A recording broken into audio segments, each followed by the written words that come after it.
A top American admiral has criticized a potential security pact between China and Solomon Islands, describing it as a secret arrangement worrying the US and its partners. Key points. Admiral Samuel J. Paparo says the United States is concerned by the pact. Admiral Samuel J. Paparo says the United States is concerned by the pact. Last week, Solomon Islands Prime Minister lashed out at critics of the draft pact. Last week, Solomon Islands Prime Minister lashed out at critics of the draft pact. Admiral Paparo has also backed warnings there is now growing potential for conflict in the Indo-Pacific. Australia has warned that a Chinese naval base in the Pacific nation, less than 2,000 kilometres from the Queensland coast, would change the calculus for the Australian Defence Force. Those sentiments have now been backed by the commander of the US Pacific Fleet, Admiral Samuel J. Paparo, who said he was undoubtedly concerned about the situation. There is still a path ahead. But anytime that a secret security arrangement makes its way into the light of day, it is a concern, he told the ABC in Washington, D.C., during an event with foreign journalists. And it's a concern for all of our partners throughout the Western Pacific and notably, Australia, New Zealand. And so that revealed security arrangement in the Solomons is very concerning to us. Last week, Solomon Islands Prime Minister Manasseh Sogavare lashed out at critics of the draft Chinese security, saying their comments were insulting. Mr. Sogavare said the deal was ready to be signed, but insisted existing security arrangements with Australia would be maintained, and there were no plans to allow a Chinese military base. Papua New Guinea's Prime Minister James Maape has also weighed into the controversy over the security agreement.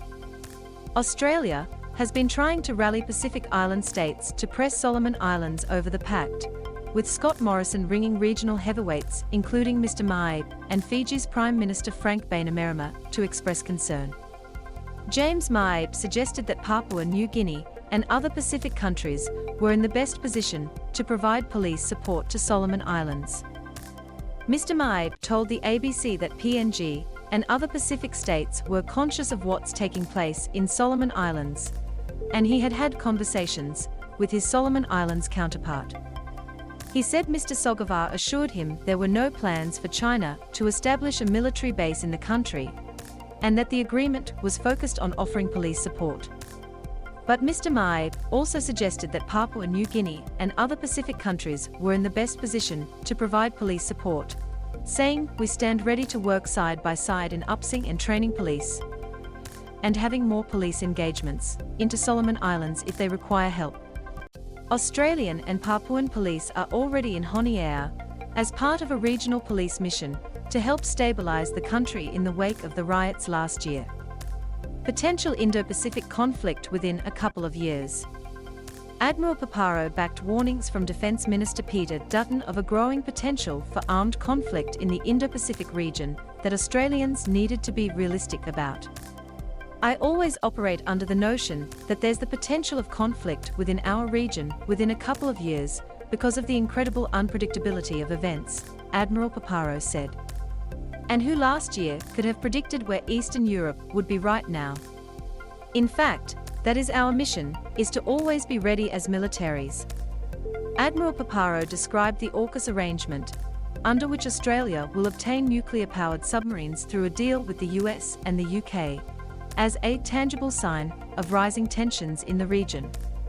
He also warned that China would be watching Russia's invasion of Ukraine in the context of its own claims over Taiwan. "Undoubtedly, the PRC is watching what's happened in Ukraine and taking notes and learning from it," he said. "And there will be learning and there will be adjustments to the extent that they are able to learn from it. And they will improve their capabilities based on what they learn at this time." In Sydney, Defence Minister Peter Dutton has again emphasised growing military risks in the region, while announcing details of a new multi-billion-dollar missiles package. There was a working assumption that an act of aggression by China toward Taiwan might take place in the 2040s. "I think that timeline has now been dramatically compressed," Mr. Dutton said. "And when we look at what has happened in Ukraine, there is the prospect of Russia going into Poland or somewhere else in Europe, and that would be a repeat of the 1930s. and that's not something that we should allow to happen.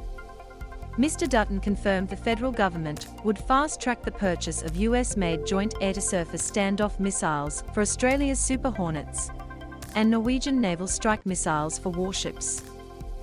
US defense giants Raytheon and Lockheed Martin have also been announced as leading the $1 billion sovereign guided weapons program, with the aim of eventually producing missiles domestically.